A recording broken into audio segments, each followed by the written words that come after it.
Bonjour à tous, ça va les caps. Aujourd'hui, nouvelle vidéo. Dans cette vidéo, on va parler de Bernard-Henri Lévy, puisque on m'a envoyé, une tonne de messages ces derniers jours. On m'a dit, Kentra, il faut que tu parles de deux choses, de Bernard-Henri Lévy et donc de sa fameuse supposée condamnation à laquelle il peut faire appel par la Tunisie.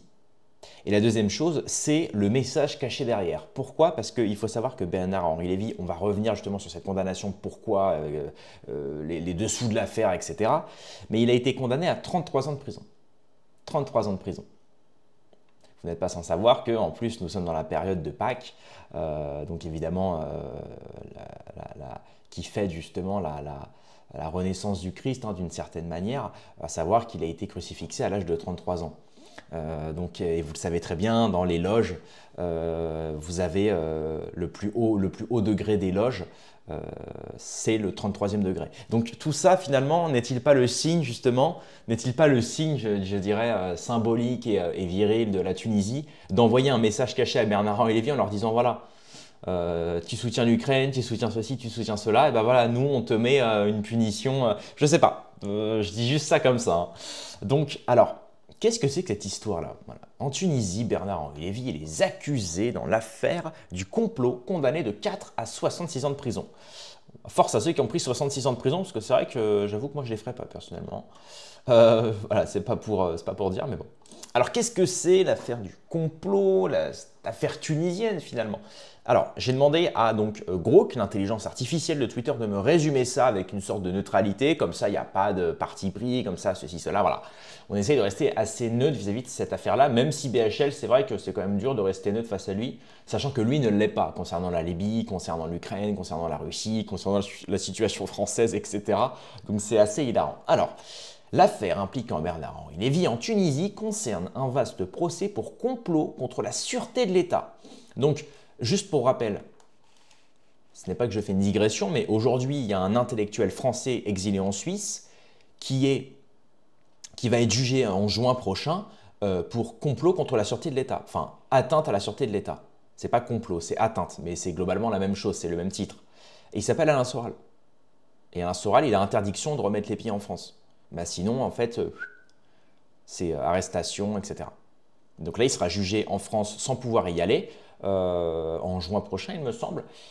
Donc c'est quand même dingue de se dire que Soral, intellectuel français, honnête, etc., se fait juger en France pour atteinte à la sûreté de l'État. BHL, qui a fait donc 10 fois pire, lui n'a rien. Par contre, en Tunisie, voilà, c'est juste pour faire le lien, c'est assez marrant, hein, quand on a les agents français et agents de l'étranger, enfin les honnêtes intellectuels français qui peuvent être considérés comme des agents, et c'est assez sympathique. Bref, donc jugé par la chambre criminelle spécialisée dans les affaires de terreau à Tunis. On ne peut pas dire le mot entier, mais voilà, vous avez compris, terreau. Donc le 19 avril 2025, un verdict a condamné une quarantaine d'accusés dont BHL à des peines de prison allant de 4 à 66 ans. BHL, seul étranger parmi les accusés. Voilà, a écopé de 33 ans de zonzon, de placard par contumace. Donc contumace, c'est quand vous n'avez pas été présent au procès. Pour son prétendu rôle dans une conspiration visant à déstabiliser la Tunisie. Donc assez intéressant, hein, sachant qu'il n'a pas déstabilisé que ce pays-là. Aujourd'hui, il fait le boulot concernant, il fait le boulot concernant l'Ukraine pour déstabiliser justement la notoriété russe. Et il essaye absolument de, vous le savez, sur LCI, il fait ses grands, c'est digne d'un poème, hein, ce qu'il fait, hein, ses passages télé sont dignes d'un poème, hein, tellement il fait des éloges à l'Ukraine. Et pareil donc pour la Libye, souvenez-vous-en, à l'époque de Kadhafi. Alors un lien avec des diplomates étrangers et des figures de l'opposition. Voilà. Les accusations incluent complot contre la sûreté intérieure et extérieure de l'État, adhésion à un groupe terreau et tentative de déstabilisation. Voilà. Et pour le moment, sachant que là, c'est depuis le 19 avril, moi j'ai attendu avant de faire la vidéo, nous sommes le 21, aucun média français n'en parle. Aucun média français n'en parle. Il y a encore cette semaine, on a entendu Bernard-Henri Lévy s'exprimer sur LCI. Voilà. Non, mais c'est quand même pour remettre les choses dans l'ordre. C'est pour vous dire à quel point il y a des personnalités françaises qui ont de l'influence, dont on ne peut pas énumérer, disons, les casseroles et disons, et les affaires auxquelles ils sont victimes, même si ce n'est pas vraiment une victime finalement dans le lot, parce que justement, il pèse en France, Bernard-Henri Lévy. Et vous allez voir après dans la petite vidéo à laquelle on va réagir, à l'époque où il passait sur l'INA concernant l'immigration. Vous allez voir, je vous ai réservé quelques petites choses. Hein. Donc les autorités tunisiennes, sous la présidence de Kais Saïed, accusent les prévenus d'avoir planifié des actes pour perturber l'ordre public. Voilà, voilà. Les avocats critiquent l'absence de transparence, le manque de preuves concrètes et la tenue d'audience à distance. Voilà, comme exactement BHL qui n'est pas venu au procès.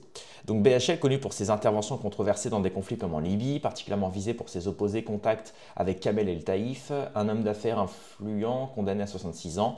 En Tunisie, BHL est impopulaire, notamment depuis une manifestation contre lui en 2014 à l'aéroport de Tunis-Carthage. Les condamnés peuvent faire appel, mais le verdict a suscité des réactions internationales, certains médias français et ONG dénonçant une dérive autoritaire en Tunisie. Voilà. Et en plus, vous le savez, dans les pays du Maghreb, hein, il y a de moins en moins de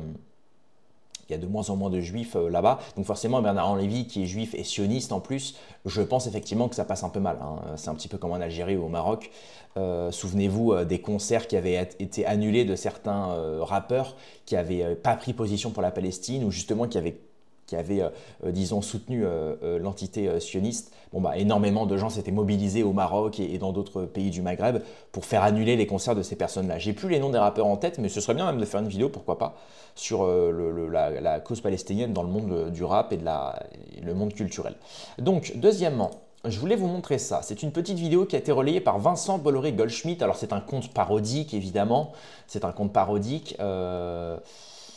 Ce n'est pas le vrai Vincent Bolloré, vous vous en doutez. Donc BHL, Marek Alter, Julien Drey, les mêmes qui crachent à longueur de temps sur les arabo-musulmans aujourd'hui, organisaient jadis des manifestations contre le racisme en faisant culpabiliser le Gaulois qui était considéré par nature comme raciste. Ce n'est pas une blague, regardez.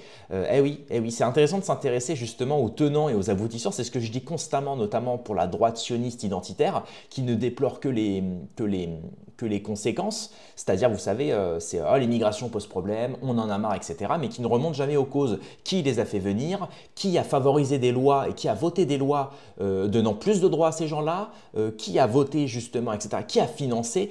Tout ça, ils ne le disent pas. Et donc évidemment, c'est simple hein, de se plaindre constamment de l'immigration sans remonter aux causes. Parce que remonter aux causes, ça vous coûte très cher, ça vous coûte des ennuis. Voilà, malheureusement. Donc regardez bien ce discours de BHL et ses compères, hein, Julien Drey, hein, vous vous rappelez, hein, qui a pris du contribuable pour se payer des belles montres. Eh bien regardez ce qu'il disait sur l'immigration. Bernard-Henri Lévy, il y a eu quelques problèmes notamment avec quelques personnalités juives qui étaient au sein du mouvement.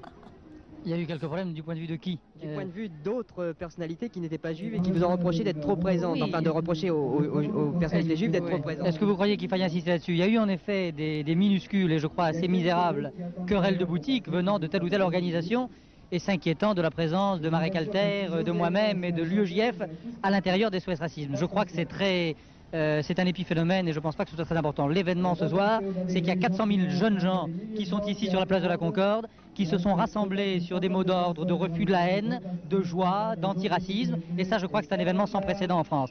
Je crois qu'à partir de ce soir, on peut dire, et ça me paraît plus important que les accusations des uns et des autres, on peut dire que l'antiracisme est en train de devenir majoritaire en France. Ce n'était pas le cas il y a quelques mois encore, quand on a démarré, quand Touche pas mon pote a commencé, lorsque nous étions quelques-uns à dire que les verrous étaient en train de sauter, que les tabous étaient levés, que le racisme était en train de déferler, on n'en était pas là. Aujourd'hui, je crois que les choses se sont inversées, qu'un coup d'arrêt a été donné à la vague de la haine, et ça c'est grâce à Harlem et grâce à Touche pas mon pote.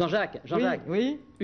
Voilà, donc ça, c'est ce que disait Bernard-Henri Lévy, fut un temps, effectivement. Et aujourd'hui, on voit que tous ces gens-là, et pas que eux, mais il y en a plein d'autres, hein, qui aujourd'hui, maintenant, sont passés justement d'une certaine gauche antiraciste, qui finalement, l'antiracisme a créé du racisme en créant justement un communautarisme exacerbé et exacerbant. Et aujourd'hui, on se rend compte que ce sont les mêmes qui se plaignent finalement de l'immigration. Ce sont les mêmes qui effectivement ne parlent que des conséquences sans remonter aux causes. Et ces gens-là font partie des causes, hein, voilà, notamment pareil avec d'autres choses. D'ailleurs, on fera certainement des vidéos sur ce sujet-là. J'aime bien ces petites vidéos d'archivage finalement, où on remonte dans l'archivage et ensuite on revient au temps présent. Voilà. Bernard-Henri Lévy, touche pas à mon pote, SOS Racisme, etc. Hein, qui dit justement, voilà, bas le racisme et tout. Et aujourd'hui, voilà. atteinte à la sûreté de l'État tunisien, discours pro-ukrainien, anti-russe, etc. Ça, c'est assez marrant. Anti-paix, finalement, il est anti-paix. Donc, tout ça est assez intéressant. Voilà, petite vidéo courte, je ne vais pas digresser pendant des heures, hein, ça vous fera plaisir, chers amis. Donc, merci d'avoir suivi cette vidéo. Par contre, les amis, je ne vais pas digresser pendant des heures, mais par contre, je vous incite à vous abonner et à mettre un like. Voilà, pour justement récompenser mes efforts, chers amis. Allez, merci d'avoir suivi cette vidéo. Rendez-vous dans quelques heures à demain pour une prochaine vidéo. Paix et mort sur mes amis et surtout sur mes ennemis.